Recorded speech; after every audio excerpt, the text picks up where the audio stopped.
Well, Michala Petri is today definitely the leading recorder player of the world. And as I'm also a recorder player myself and a composer, we know each other for a very long time. And the point is how it came about this very special piece, which is premiered tonight in Ålborg. It bears the title Recordare, which you probably know from the Latin Requiem. And indeed it has to do with that, because recordare is Latin and means remember. So this is a piece about remembrance, actually, of a special person in my life. And it is a piece, in a way, about my own history. Recordare remembers of my own grandfather, who died, or no, let's say he was murdered in World War II. I avoid the word, the euphemism fallen, because, you know, in wars people just murder each other. It's nothing like that. It's just nothing better than that. And actually, I didn't care very much about him. I didn't know him because he died in 1941 in White Russia. And so I didn't know him personally. Even my mother, his own child, didn't know him personally. And so he survived only in photographs. And sometimes when my grandma told me about him, and he was actually, besides of me, the only artist in the family, so to speak. He was very musical. And unfortunately, I'm not very sportive, but he was even a sportsman. That was actually his profession. Anyway, when I turned about 30 years old, suddenly, I don't know why, I began to interest myself in his history. What had happened there? Because he died actually just a couple of weeks after his 30th birthday, and just a couple of months before his daughter was born. So I tried to find out what happened there, and at a certain point, I, just by chance actually, got his diaries from the front, and that showed me in all ways how the horror of war, and that touched me very much because, sorry, it's a very emotional thing for me. Because if you just think you just turned 30 and you just wait for the birth of your daughter and just get killed, and it's horrible for all parties, you know.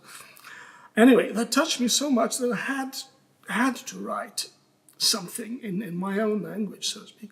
I wouldn't say it's a memorial about against war or something. It's very hard to say whether at all music can change people, but I just had to do it and had to write this piece. So Recordare is a piece which, in a way, remembers the history of my grandfather. But it's much more, of course. It's, by the way, a funny thing is that the title Recordare also has a direct connection to the recorder. Because the recorder, well, it's only in English called recorder, and I don't tell the story because it would be too long, but it's a nice coincidence that Recordare is a recorder concerto. And, well, how did it come about? I think it originated about in approximately in 2011, when Michala asked me to write a concerto for her with big orchestra, with symphony orchestra. And I hadn't written before for such a combination, of course. I knew the recorder very well, but of course you can imagine the recorder is a quite weak instrument, sound-wise, you know, a very delicate instrument. And so it's quite a big challenge to write in a concerto for such a tiny instrument, so to speak, with a big orchestra, and make use of all the possibilities. So it was not an easy task, but I immediately said yes, because first of all, I esteem Michala very much as an artist, and it was for me, of course, a wonderful chance to work with professional musicians, because it was planned that it would be recorded, etc. I'll come back to that later. So I immediately said yes, and thought, well, this might be just the chance to write a piece about a theme which is really of vital importance for me, you know.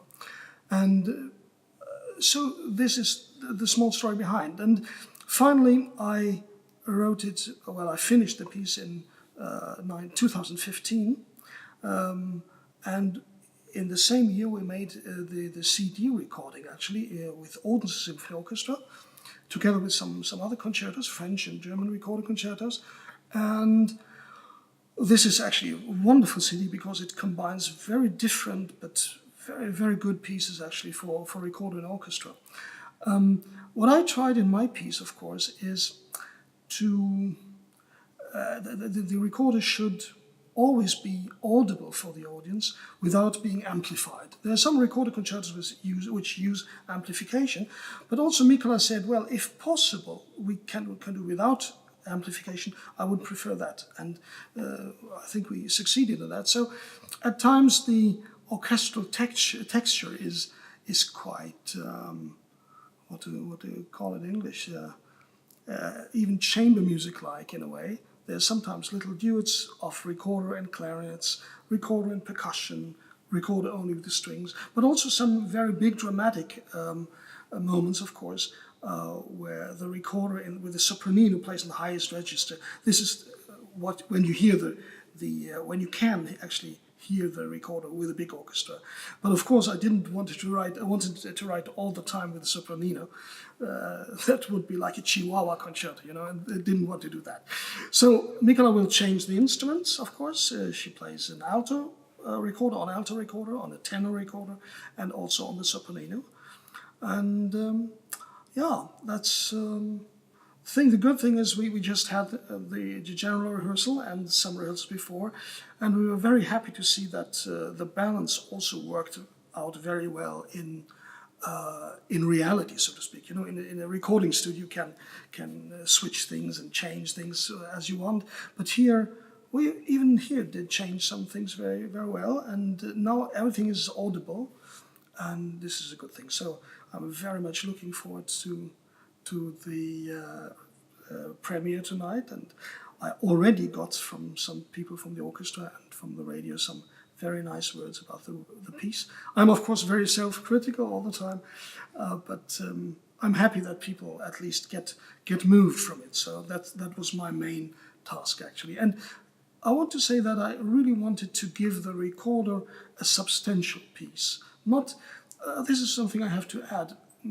Michala is considered a bit as a very virtuosic player, and of course I knew about her fantastic qualities as a virtuoso, but I didn't want to write a sheer virtuoso concerto like a Paganini stuff. She would perfectly play that, but I wanted also to challenge her a bit in giving the recorder a very serious and even dramatic piece, and this is something you normally would never connect with a recorder.